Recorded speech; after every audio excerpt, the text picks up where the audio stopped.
Hi, and welcome back to AppSecCon 2022. In this panel discussion, we're going to be talking about responding to zero-day attacks and exploits. We've got Yash Kojraju, who is the VP of Security, Compliance, and IT at Senbird. We've got Teja Mainidu, who is Director of Product Security at Splunk, and Rohit Parchuri, who is VP and Chief Information Security Officer at Yetz. Great conversation. Looking forward to seeing how they're preparing and how they're responding. Let's check it out.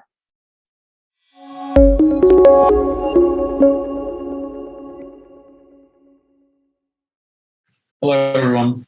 Teja Mainidu. I'm a Director of Product Security at Splunk. I've been in the Bay Area working with several tech companies, B2B and B2C. Here with me today is Yash, the CISO at Senbird, and is based out of the Bay Area as well. And Rohit Parchuri, who's CISO at Yext and is responsible for all things security. He's worked as a security practitioner for the past decade. We're here today to talk about responding to zero-day attacks and exploits. And one of the things that comes to mind when we talk about zero days is the most recent Log4j exploit, which, for the reasons of its impact, I think had a very widespread impact. There's several other attacks in the past, that we've seen, which are zero days or zero-day exploits that have been exploited by, let's say, the NSO group and others. But Log4j specifically looks like, because it was a very core library of Java, it had a very large impact. So I wanted to hear from you guys, I guess, on, how have you handled Log4j or similar exploits? What went on initially? Yash, do you want to start? Sure. Thanks, Teja. So mine was a unique case because I was sort of transitioning out of Twilio and then into Senbird when Log4j happened. So sort of in that notice period. So it was a combination of working at Twilio and also sort of on the side on my personal time, working with the Senbird team to make sure they weren't affected. But coming to the core of the question, right, there are a couple of components. One, open source components which were affected. I think that was a bigger question that came out. Okay, Log4j, what other open source components we have? And the other part, which we were kind of going back and forth, was like, why don't we sanitize our logs before sending them into the system? So that was the other question that came up. In terms of working on the whole end-to-end, I almost want to call this a project, given the number of patches that had to be made. Were looking at where we use Log4j, which was sort of a mini project itself, which took a long time because, as you said, it was a lot of effort and it was a core library in multiple places that have been used. And then from there, looking at versions, do we sanitize logs? How do we patch things? What does it break? And then the whole patch cycle, emergency patch cycle that happened multiple times.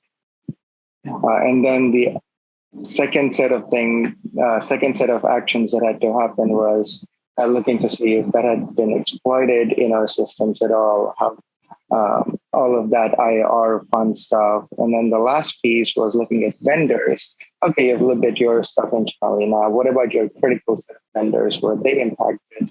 Was your data impacted? So all of this took multiple teams, not even multiple people, it was multiple people from multiple teams over a good amount of weeks or even months to sort of clean this up, make sure we were good, and then go into mitigations for the future. How was it at your place, right?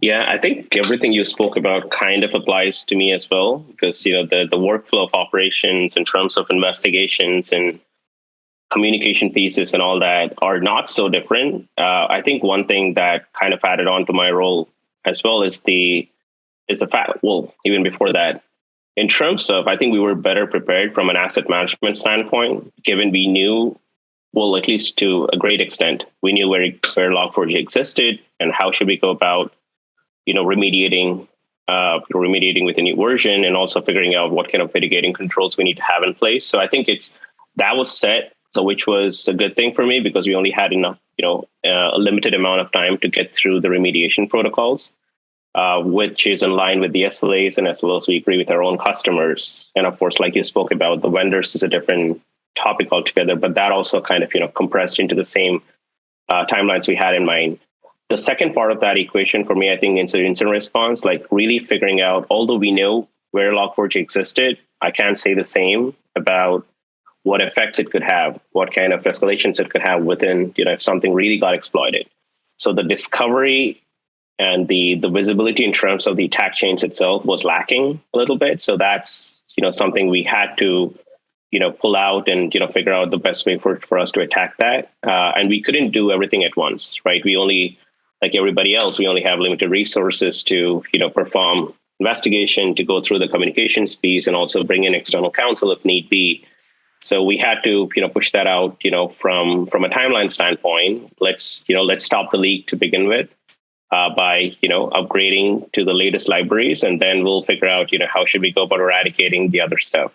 And I think we were able to successfully do that if I'm not mistaken, I think like 3-4 days timeline.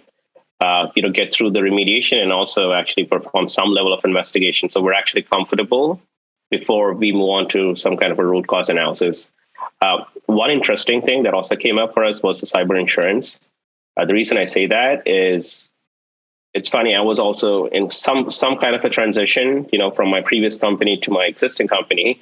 But I was at Yext, right, already. So for me, it's more about, okay, how do I even think about this from a product-facing company standpoint? I was, focused mostly on healthcare before I came to Yext. So this was a different ball game. So I was thinking through that, and cyber insurance was one thing that we already had established. But the problem was it doesn't really extend to everything within the scope.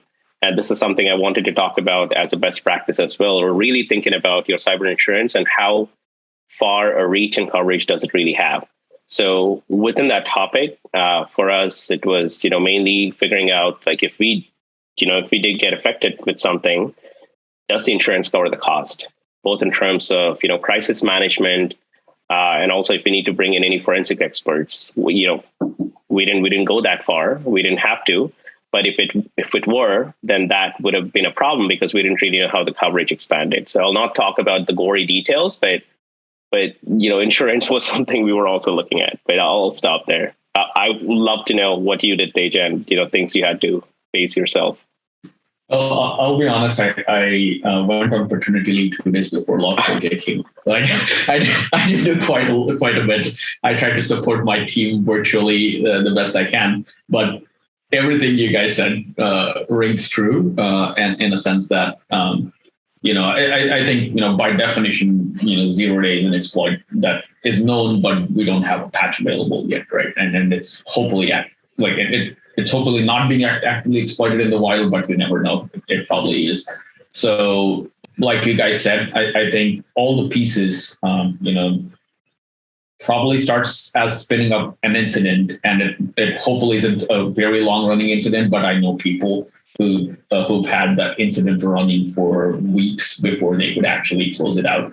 And I think one of the things that was interesting to me, both at Splunk when I looked at the details of the response and at you guys' companies as well, it looks like the context, depending on the context of the business, different pieces might be more important, right? I think we are all in tech companies, so I think in one way we are looking internally into our code and our assets, which is, again, in some cases, a hard problem to solve, right? There's multiple development teams working parallelly on releasing different products.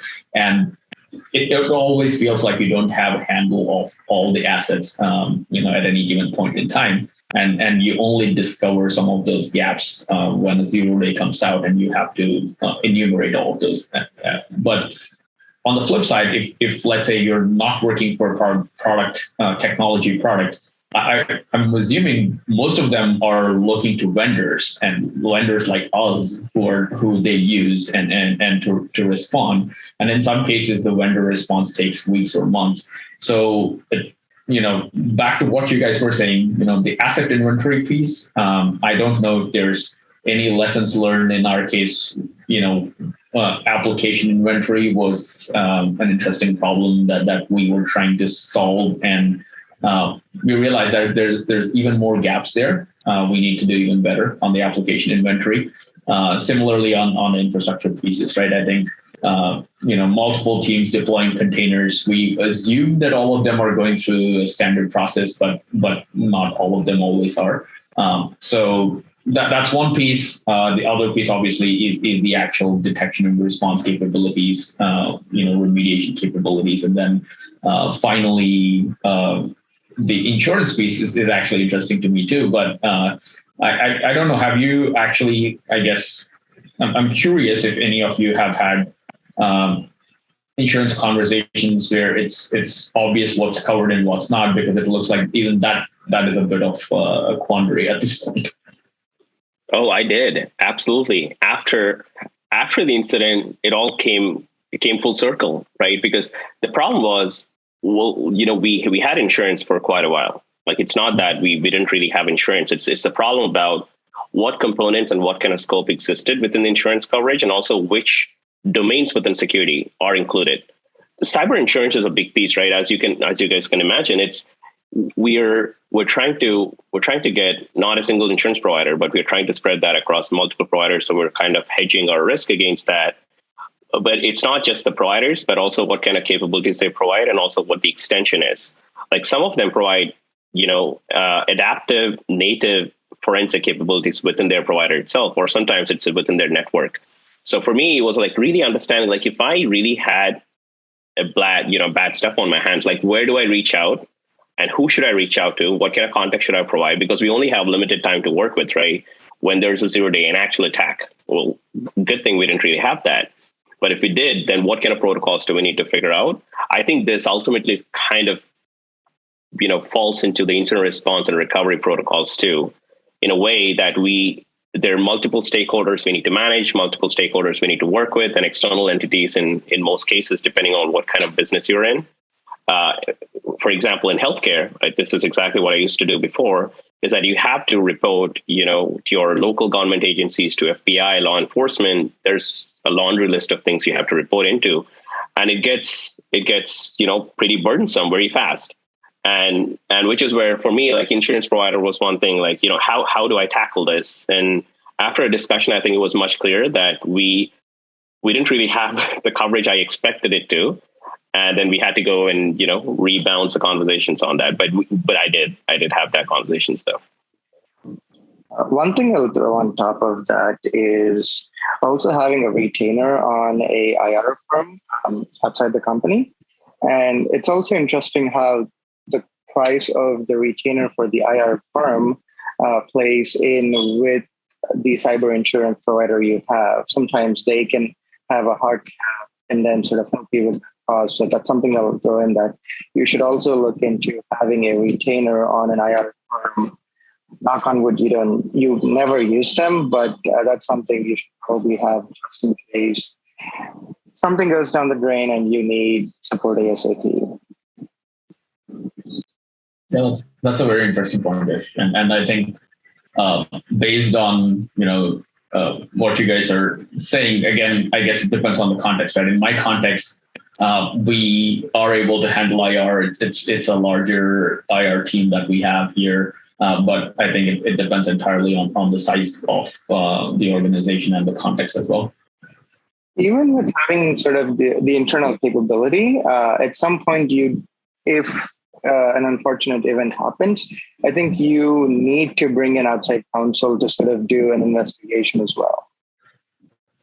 No, I was just going to say, I agree with that. I think there's a conflict of interest when it comes to the compromise or, events such as these. And you can't really, you can rely to a great extent if you do have, like, let's say 24/7 SOC or, your own specialists that are operating in that. But there are certain pieces within the legal context that you can do. Like, if you do that, then of course that is, breaching a certain contract or breaching the way that you provide services to your customers. So I like that point. And also, one thing I also note is we did the same thing, and now there seems more popularity in this whole $0 MSAs, that you can have a pre-negotiated contract with IR retainer. You don't really pay anything upfront, But in case something happens, like Yash said, you have that support system available so you can still make use of it. Excellent. Do you, I guess Log4j was one thing. I'm curious if the playbook was different in case of other incidents. I'm sure there's other zero-day exploits we've all experienced. Oh, the other recent one was the Okta issue, right? I think that's kind of the extension of what we're talking about. Log4j was a zero-day in an open source library that everyone's using. And then as we were talking about, okay, we have vendors and we had to go look at vendors who were impacted by Log4j. But sort of flipping that question around, what do you do when there is a zero-day or a breach in a critical vendor that you use? And I think that's an important question in today's world as everyone's sort of going towards more and more SaaS vendors and sort of more cloud native capabilities versus having everything in their own data center. So were you both affected by the Okta incident at all? I mean, I think we were using Okta like most companies in the Bay Area are. From the impact standpoint, obviously we were relying on Okta to help us understand what the extent of the impact is, right? But at the same time, one of the things we've been trying to do better is not just do the vendor risk analysis at a point in time, right? But repeat that and also validate the APIs and the interfaces we use with that vendor to essentially have a better understanding or a clear understanding of the impact in case of a worst case scenario, right? I think we've been trying to do that for the past few years, and that helped us essentially try to estimate that impact even with some amount of delays while Okta was investigating on their own. We were trying to prepare for worst case scenarios and we're ready to communicate out to customers if something happened. But fortunately, I guess in case of Okta, their response and looking at our own internal being Splunk, I guess we do put all our logs into Splunk as well. So we were not directly impacted, fortunately, but I think the practice of looking at, hey, did anything change in terms of our the way we interact with an external vendor, I think helped. Let me ask this in sort of a different way, because this was a conversation I was having with myself and other people quite a bit. If Okta came back to you and said that your organization was not impacted, given the importance and criticality of Okta, did you still take action? And sort of speak to what I did first. We were told, Okta gave us the information that, okay, SendBird was not impacted. I had internal conversations saying, okay, it wasn't impacted, but let's still go look at our Okta API logs, go into our scene. And Tej, I'm super envious about having free Splunk for all your logs for as much usage as you need. But anyways, looking at our API logs, and we also went to the extent of force resetting passwords for all users. Now, there's a debate of like, is that too much or was that reasonable given the importance and the criticality of the vendor? So, Rohit, like, what do you think and what did you do? I don't think it's too much. We did exactly that. Everything you're spoken about is like a sounding board for what we did. We went back 90 days, reset the passwords of any new users and also the admin users that were, actually escalated in the process. And the same thing, we went back into the logs and kind of, looked at any abnormal things that are happening within the traffic. And, fortunately, we haven't seen anything. And we, as you can imagine, we weren't directly impacted, but we do use Okta. But I think that's reasonable to do. I think you need to figure out, like, thinking this from a vendor standpoint, they only had, I believe it's like 45 days before they came up with a formal response saying that, okay, these clients were affected, these weren't. But how do you know that for 100%? Like you don't really know that, right? Because 45 days is a very small window for you to really investigate the whole. Okta being a big vendor, they have tons of customers too. So, to actually go into the systems, and no matter how effective your security program is, no matter how effective your visibility and detection is, it still is not enough time for you to really investigate every single thing and say that this person is affected or this company is affected or not. So I think it's in best of interest, for us, of course, within the companies and also our extension of vendors and entities that we work with, is we do our due diligence and perform our due care when things like these happen, especially when it's a critical system. I think you pointed out this, Yash, like it's a business critical system, and it is for a reason, right? That's basically the launch pad for a lot of different applications. If somebody really gets a hold of Okta, I can only imagine the damage that could cause, right? It was, I got goosebumps like when I heard about Okta. Like, the first, of course, thought went into my mind is like, okay, this is a single source where somebody could tap into and get access into everything. And that's the worst nightmare a security person can have. But no, I think to your point, I think we have to do everything we can and we should when things like this happen. And also one thing I also note is that our reliance on vendors is we place a lot of reliance, right? So Okta, given a single source of truth for all the identity, and most of the Active Directory stuff is also being moved into, Okta for a lot of companies and for a lot of, folks I speak with. And so there's the identity system is the same. You have the SSO system that's baked into that. You also do a lot of other extension activities into that, like advanced server access or analytics and everything that Okta, is doing right now. It's good because you're trying to have a consolidated way of looking at these things and using that as a system of record. But also Reliance would, if something bad happens, then that's, you're counting on the vendor to do the right thing. I'm not saying Okta didn't do; they did absolutely what they could. But also having a backup system, I think, is super important. If it's a critical system for your organization, and if you do know this is a crown jewel, then I think you need to figure out. This is something I was thinking about, as I was trying to prepare for the session, is that like, how should we even kind of tackle this? Like, if there's an actual attack and we have to cut the system for however many days, right? I hope it doesn't come to that. But if we do, like, what's the backup? Like, do we need to have like some kind of a retainer, like you just mentioned, Yash? Like, should we have a pre-negotiated contract with a secondary SSO system and be able to route the traffic along and still be operational? If this system is in the critical path of operations and revenue for the company, that is super important for us to figure out. And I think as security practitioners, it's our job to figure out what that channel is and how we should go about that. Yeah, but that's my role. That's exactly what happened.